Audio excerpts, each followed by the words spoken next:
Hello, everyone, and welcome to another episode of Get Out of Rap. Today, I'm joined by Andy Watts from Odigo, and maybe this is for another podcast, but we will talk girls' football and snoring dogs.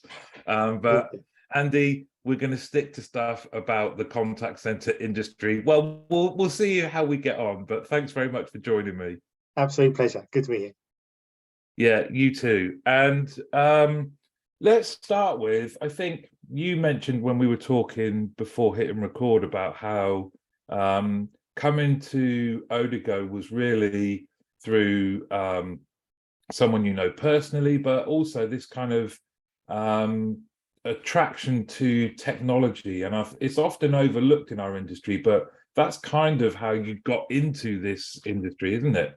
Yeah, for sure. So, quite right. I had absolutely zero in terms of experience in the contact center sector, for sure. But just watching the evolution, I guess, of the technology that supports contact centers.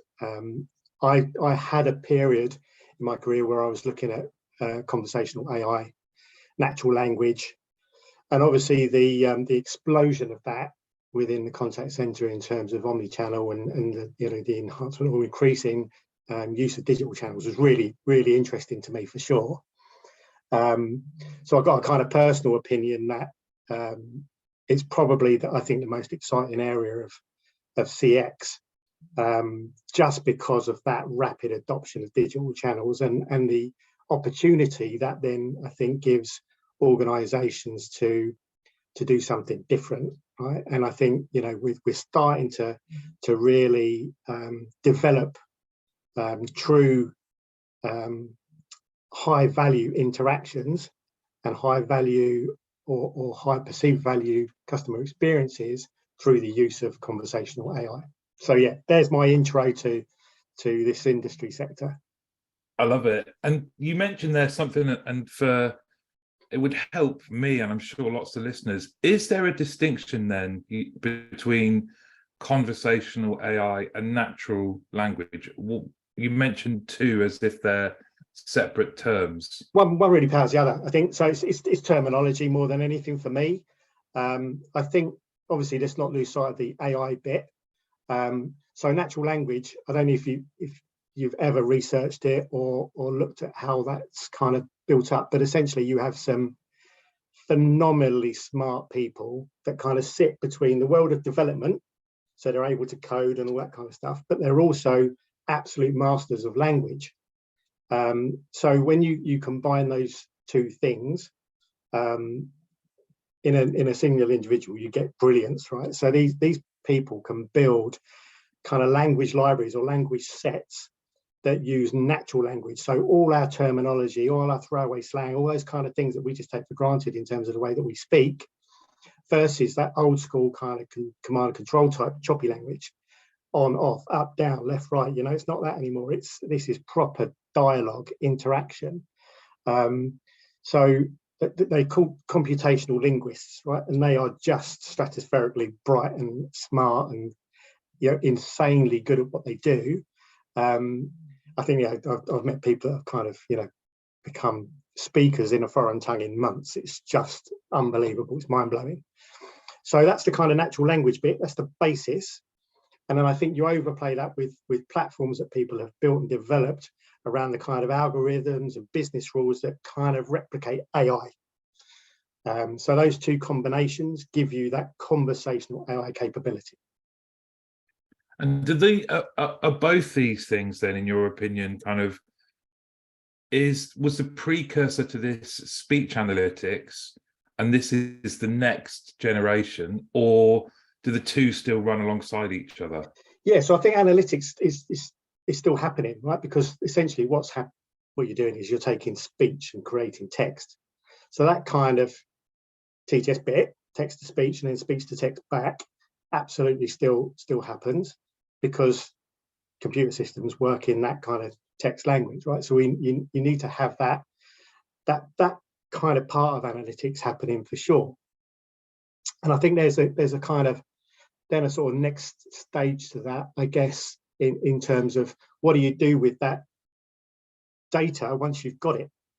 So it's all very well, having the speech converted to text. Now do something, and do something cool with it is what I think most organizations are trying to do. So there's that real time, I guess, analysis of that conversation. And the systems have got so sophisticated now that you're able to drill into, so, historically we probably understand the content. So, you're able to derive what's actually happening within that. And that's great for retrospective analysis. Tell me how many times a customer in the last month has said, I'm leaving, going to competitor X.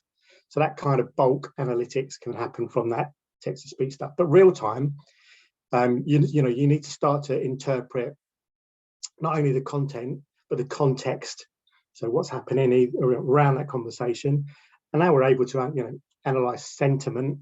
So really getting into the bones of that conversation and understanding the intent and the sentiment is just massive, because that then can drive lots of behavior from a system standpoint in terms of how you engage with that customer.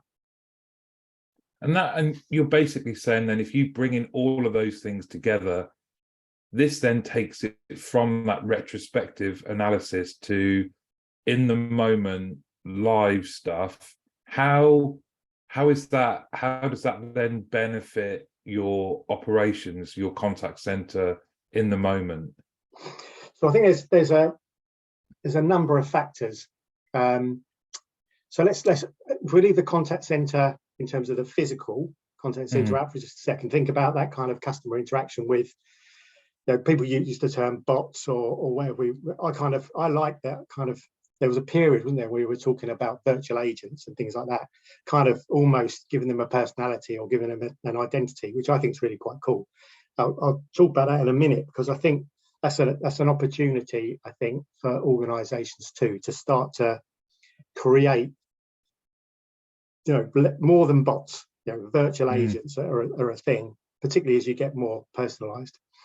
But yeah, if you take the contact centre aside for just a minute and just think about that human to system interaction, because obviously there's benefit there in terms of the types of the speed, I suppose the first call resolution, the deflection, and all those kind of things that you want to see in terms of impact on the contact center. But the improvement of the CX is there as well. So I think if there's an opportunity for us to use that kind of, and this goes back to making sure that we have systems that are fully orchestrated and very tied together, because none of this could happen if that wasn't the case.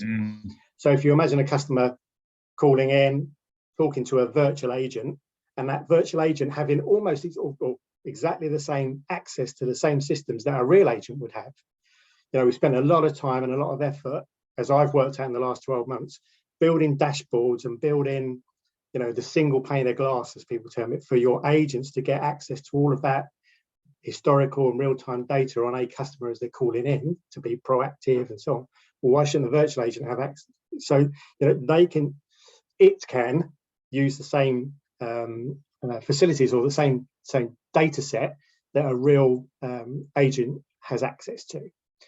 And you would hope then that as long as those kind of processes are in place, the business was right in terms of that kind of AI, you're able to just go through that process. So I think over time we'll see adoption of, I'll keep calling them virtual assistants that get more and more intelligent, get more and more capable, and take on more complex challenges in terms of those interactions with their customers that may even persist over days or weeks.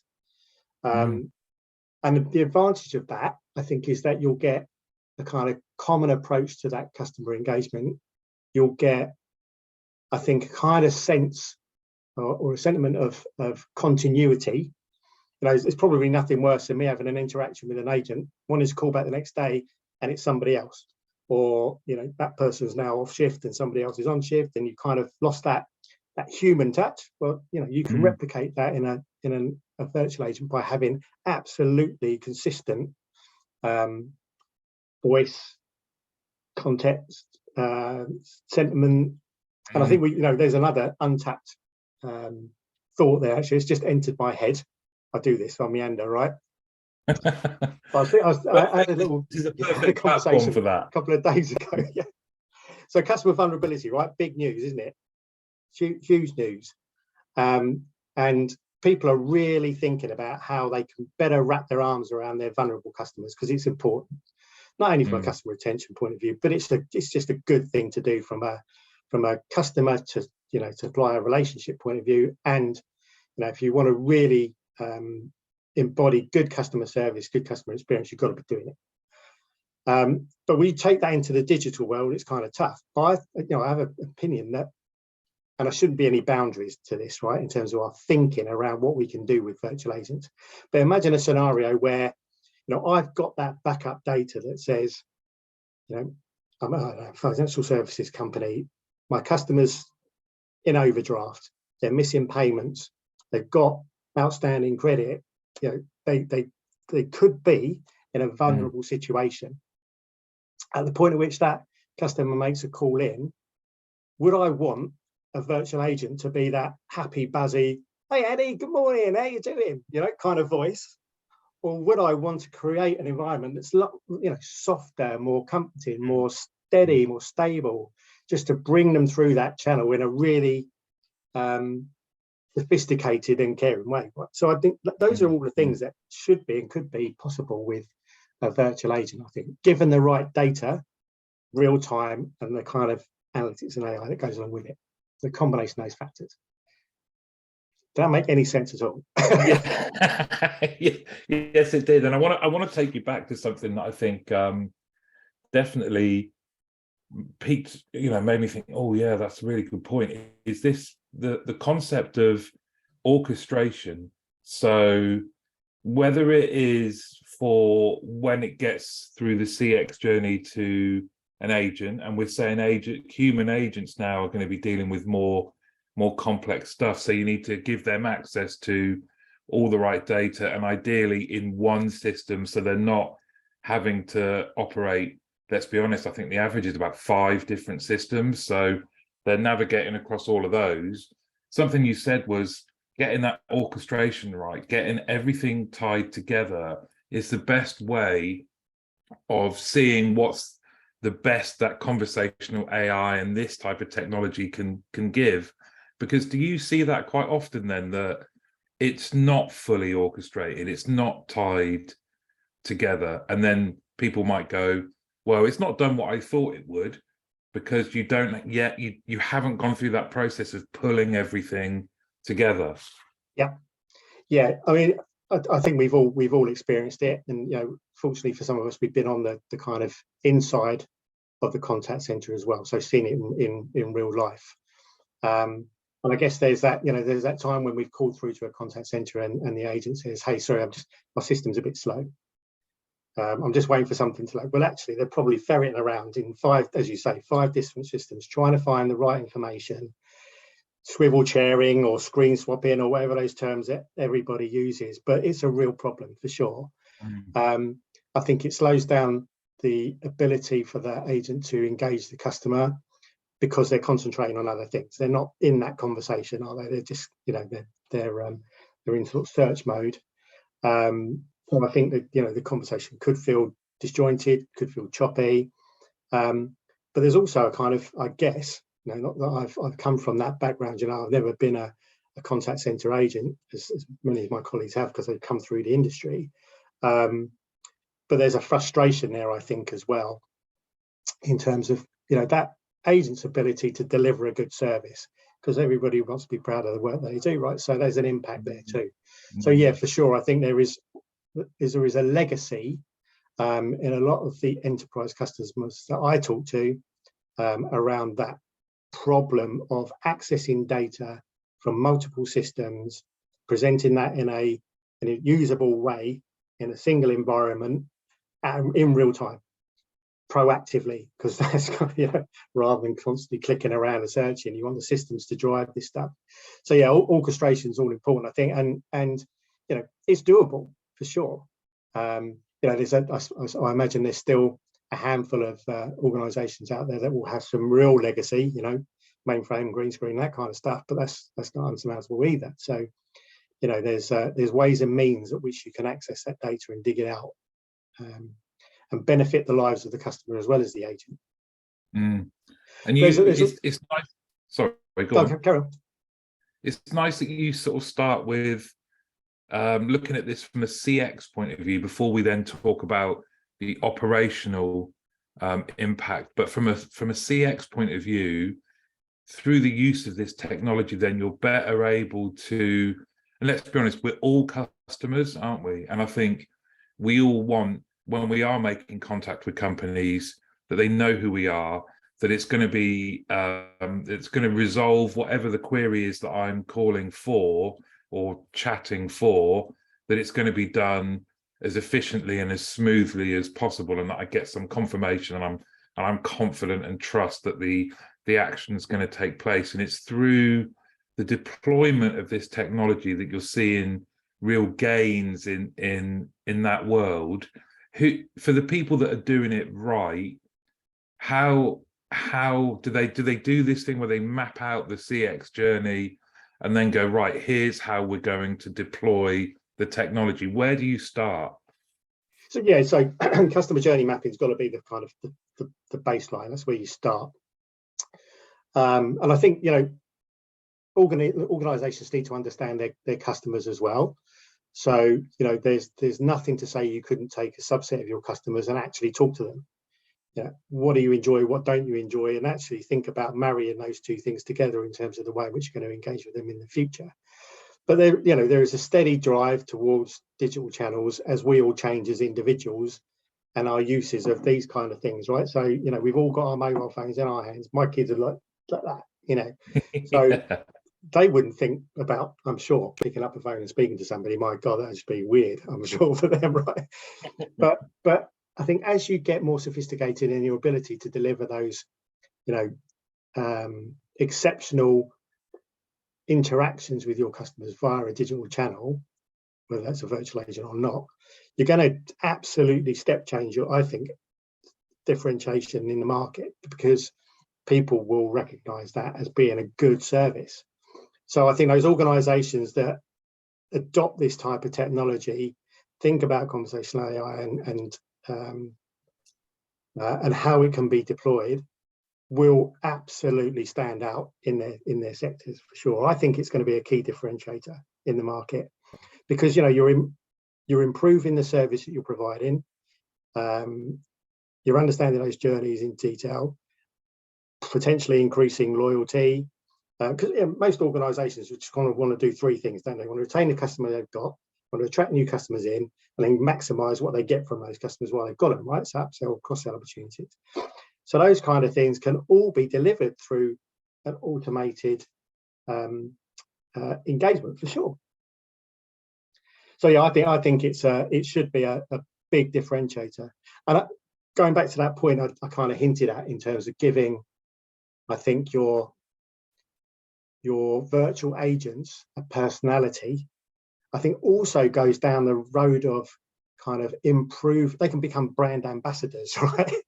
Yeah. You can imagine that, you know, a virtual agent on a website could really make a difference to a brand in terms of a positive increase in your, you know, perception.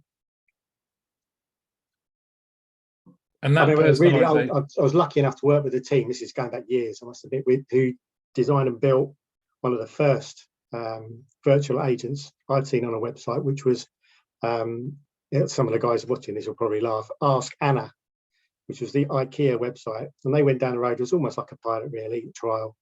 So rather than having a semantic search at the top, you know, a little box, I need screws or I need a wardrobe, Anna was there, and you could have a proper interaction, conversation.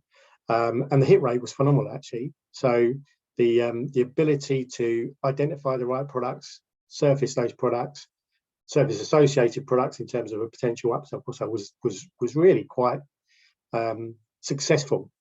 I think way before its time.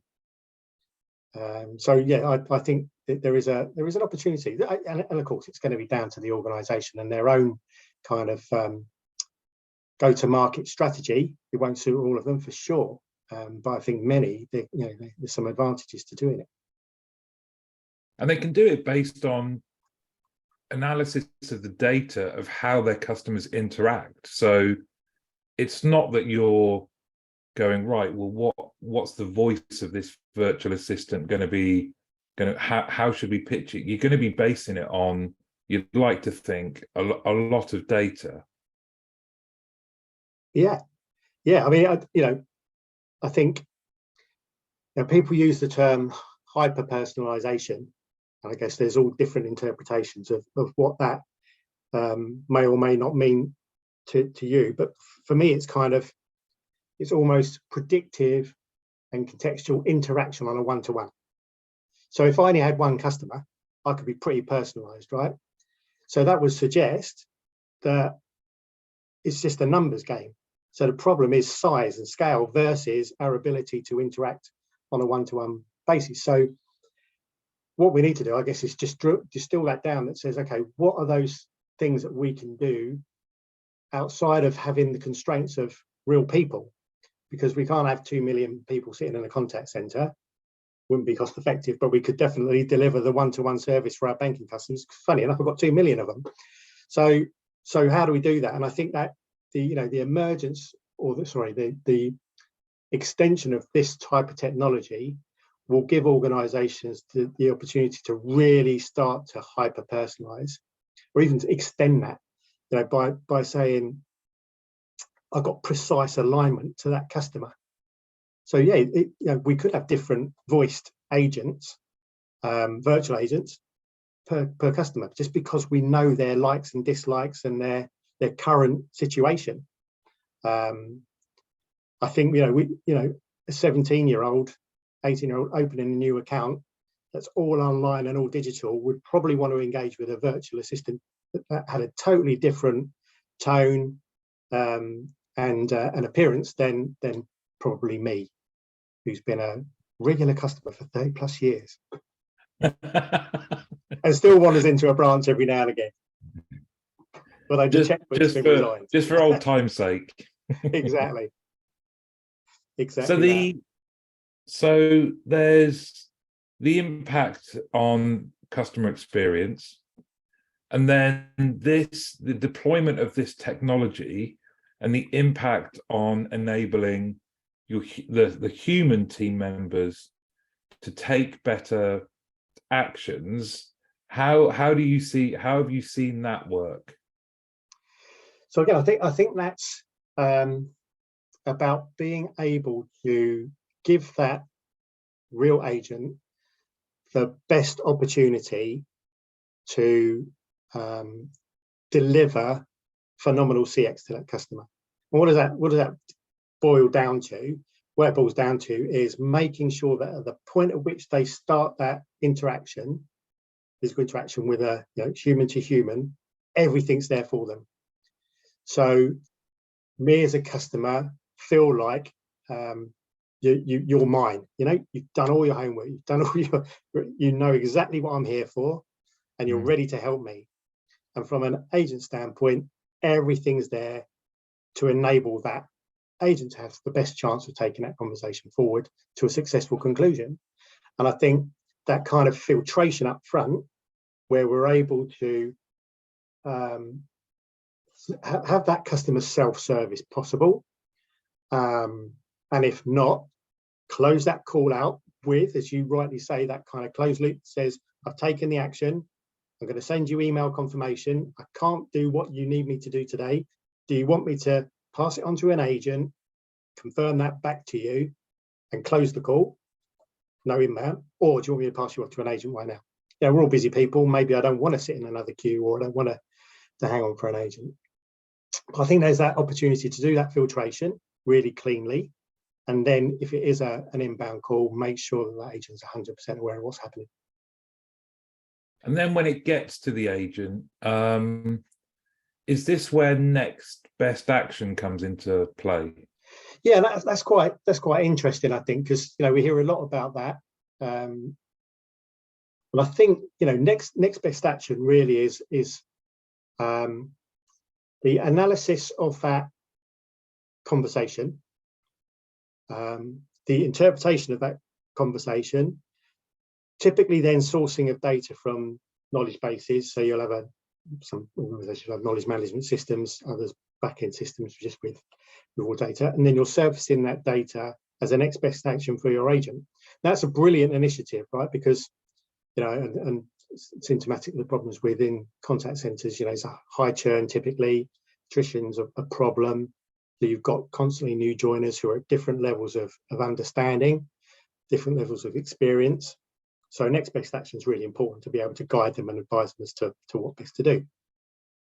And I wonder that and that's using that same analysis that we've spoken about, right? So it's taking the content of that human to human speech conversation interaction, creating text from that, doing something with it in terms of the analysis, building up that content, context, sentiment, doing something.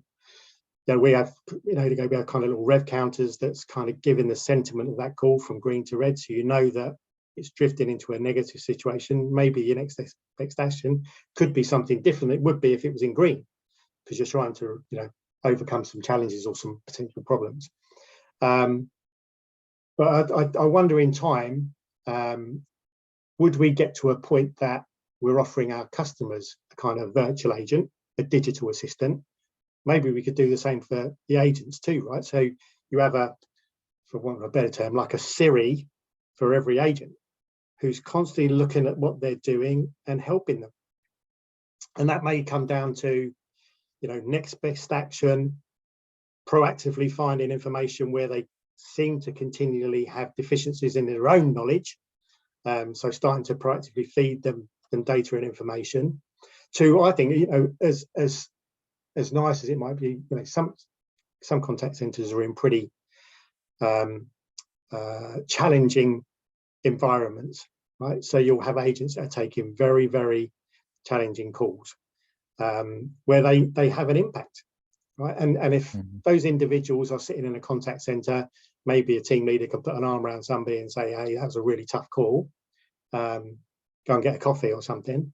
Well, you know, when I'm sitting at home on my own, working in a hybrid model or even fully remotely, who's doing that? Wouldn't it be great, I think, if we had a kind of maybe a virtual assistant or something proactively monitoring me, understanding the content and sentiment and context of that call I've just had, and saying to me, hey, look, take a break.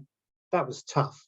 You know, you need to go and give yourself 5 minutes, go and have a walk, get a cup of coffee, come back. Even go as far as saying, I've just kicked you out of the workforce management system for 5 minute break. Right? Yeah. Just do it. Yeah. Because those kind of things, again, this is not rocket science, right? We could manipulate all of those systems to do that kind of thing. We just need to join them together. And I think that would just, you know, engender some kind of comfort, support into a remote workforce that maybe they don't get today. And whether that just tipped your attrition by 0.5% or something, right, could be a big impact. I think it also, thinking back to my own experiences, that would give me real comfort and faith in the technologies being used to support me as well as the customers. So it isn't just something that I have to kind of wrestle with like a rodeo. You know, I've got to tame this beast that we've been given.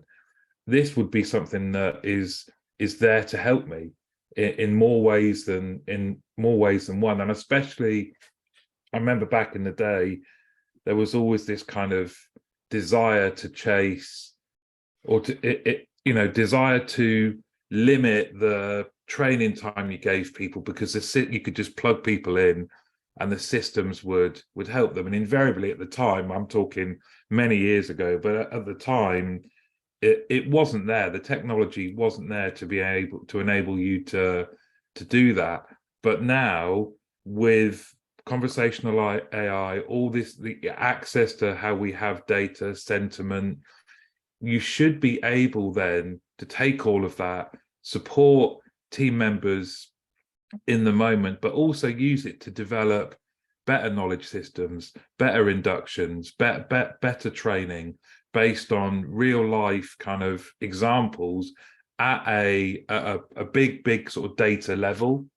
Yeah, for sure. And that kind of self-learning is real, right? So that happens within, you know, I spoke about the build of those language libraries up front. So those computational linguists that are just geniuses pulling this stuff together, they're constantly evolving and growing though, because new terminology comes out. And I think another advancement really is those industry aligned language sets as well, because the kind of terminology and the language you would use maybe in, a mortgage application that you're automating versus I'm phoning up my healthcare provider because I need emergency treatment, right? Those are two very different scenarios, but very different sectors with lots of different terminology, and the kind of language you use is wholly different. So you'll find that the providers of that conversational AI platforms will either specialize in particular areas or they've gone away and built those. So that's a real step forward in terms of the kind of padding out of those language sets. But they're constantly evolving, they're constantly adding to. And similarly, you've got we all know them, right? You've got your best agent in the whole team who everybody goes to because they know everything. And that tacit knowledge makes them really, really important and really, really useful. But how do you suck all that out and put that in a knowledge base behind the scenes so that everybody can access it when they're not around to go and tap on the shoulder and say, hey, what do I do here? That's, I guess, the challenge. But we can do that in a kind of semi-automated or fully automated way by just analysing all the data of those calls and seeing what works and what doesn't. Because we'll know when there's been a challenge overcome, and then you just make that part of the knowledge base. If I was heading up a contact centre and I'm listening to this thinking, oh, this sounds brilliant. Utopia. This sounds great. What's he been smoking? It's a bit early in the morning. But so I'm listening to this thinking, oh, this sounds great. So I would come to you and say, I want this. And you go, yeah, fine, we can work with the kit you've already got. We can give you new kit. We can orchestrate it and bring it all together. Does it need pilots? Does it need experts in-house to be doing all this kind of like analysis and course correction? And do you need, or can you upskill the people you've got in-house? Is this too vague a question? Do you know what I mean?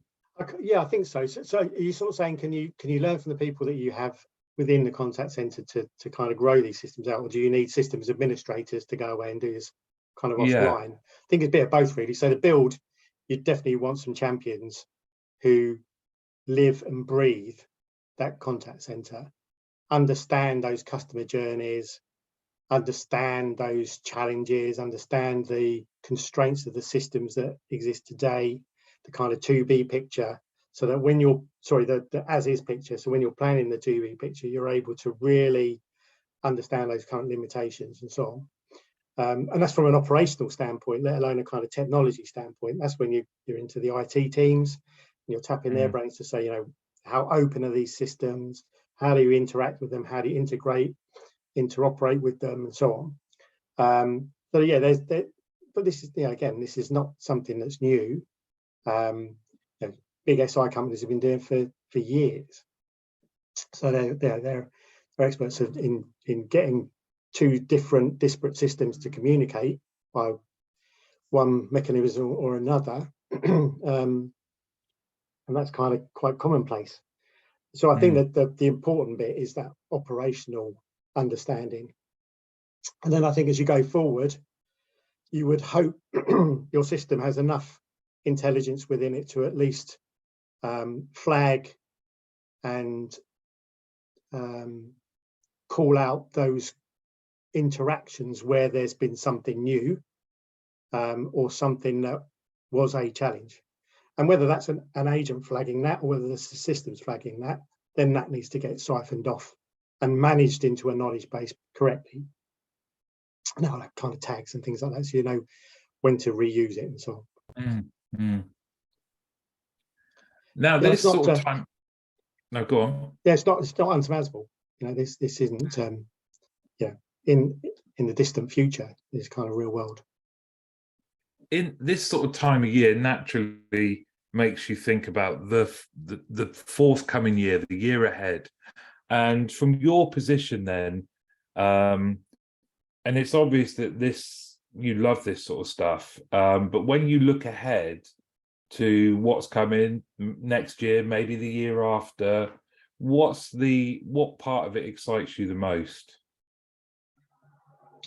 I think what's going to be really, well, the adoption of it first, right? So seeing it in real world scenarios, I think is going to be really exciting. So just in seeing those organisations that I think I would predict make a step change to their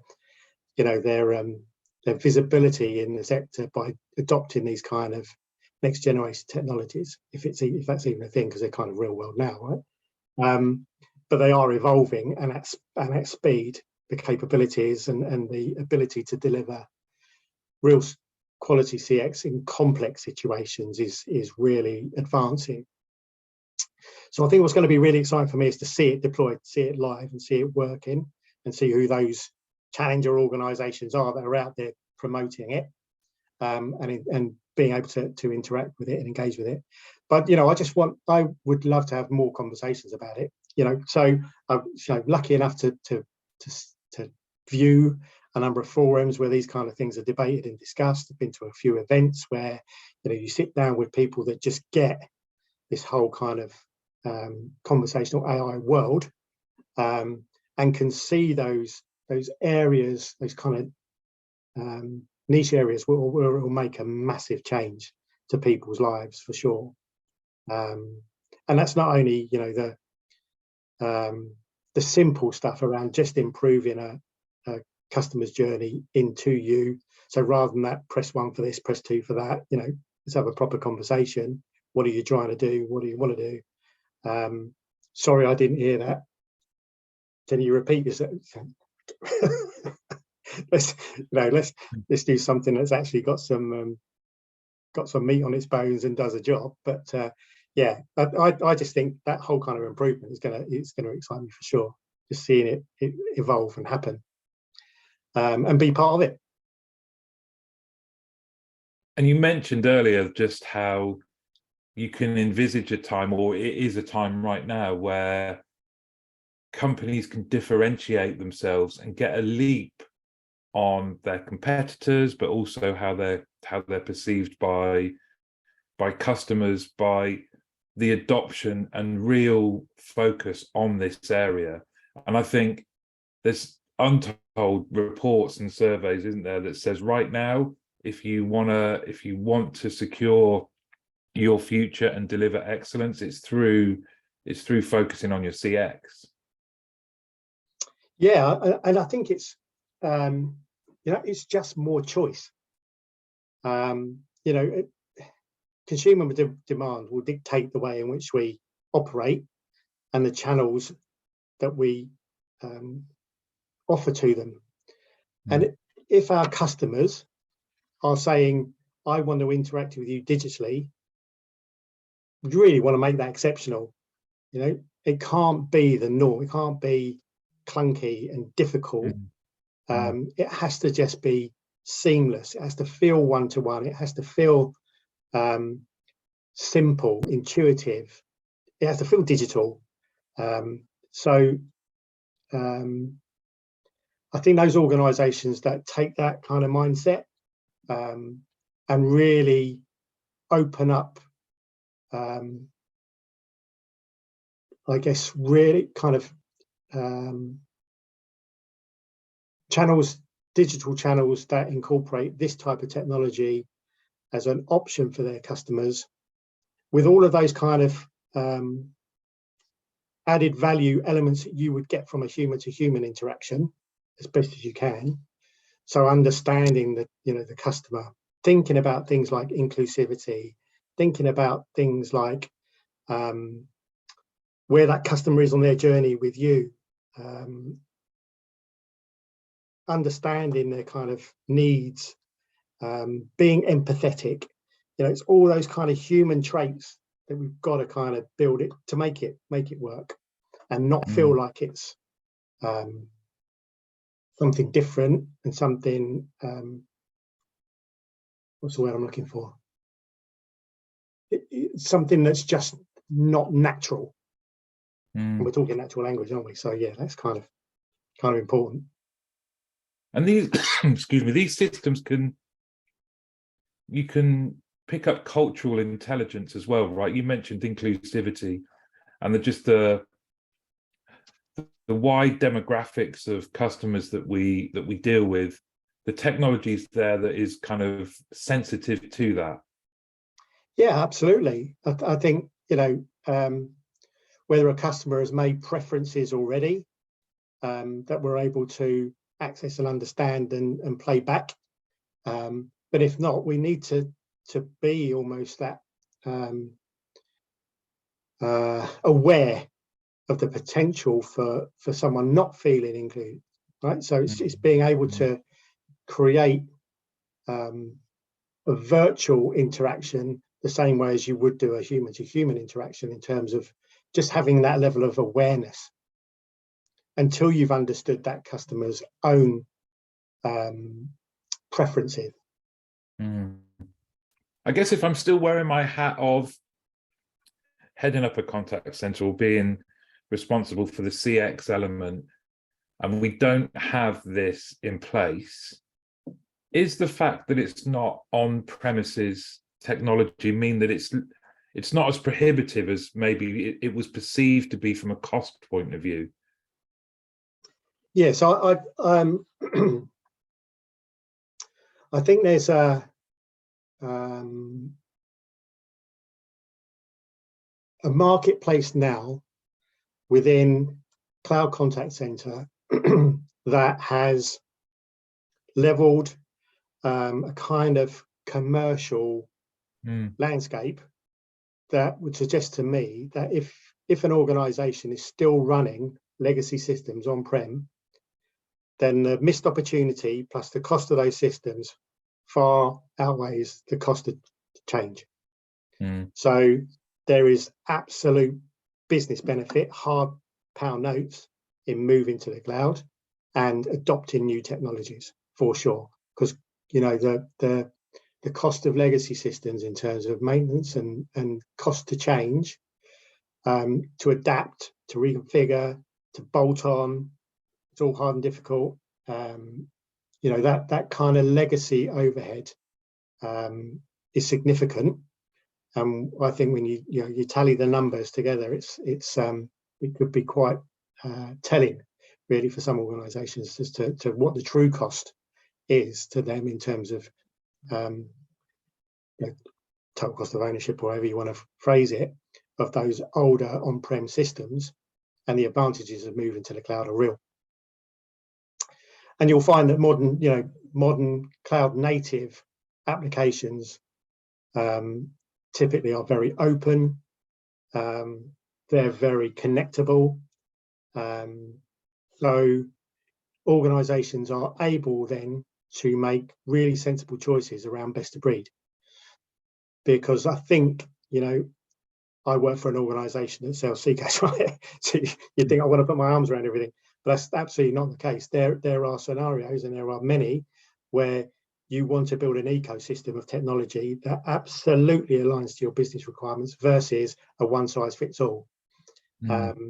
So yeah, I would challenge any organization, Odigo or any other, to say, show me your capability to utilize those best of breed providers to come together as a technical solution to my business needs. Because that gives you then greater choice, greater commercial flexibility, and a far enhanced solution. And that's reassuring to hear, actually, because it's about the solution rather than just saying, here is everything we have. You need all of it. Yeah, and I think I'm sure organisations that are going through that cloud transformation, which is very, I think, wholly required in terms of this kind of direction of this this industry sector, for sure. And I think there's people have done countless, I think, calculations around what that legacy debt looks like what that legacy TCO looks like. So that's, I think, available data. People, you should be able to go and find that for sure, or utilize organizations like Odigo to come in and do some consultancy to understand and map and model what that true legacy cost is. Then think about cloud native and think about that transition. But yeah, I would caution anybody in a kind of procurement cycle where a one-size-fits-all model is being suggested, because not only just, you're tied into that development path and development with that single organization, and you're aligning to their roadmap rather than yours. You need to understand how flexible that's going to be over the course of the next kind of 3, 5, 10 years, however long you think that investment period is going to be with that particular vendor. Because if it were my money, I'd want to make sure that I had the maximum amount of flexibility, the best commercial deal with the best of breed in terms of the solution. Andy, this has been brilliant, and you obviously know your stuff. That's very kind of you. Not quite an anorak, but I do. I just love this stuff. Yeah. For people that want to carry on the conversation with you, how can they get in touch? Yeah, email. I don't know. Do you stick emails on your? Yeah. So it's andy.watts@odigo.com. Really simple. Andy, thank you so much for coming on. It's been great to hear, and it's reassuring to hear somebody talk about how best to put stuff together in a way that is about them and their outcomes, rather than just here's all of our stuff and it's all brilliant. So thank you very much, and it's been a pleasure. Pleasure for me too. Good to see you.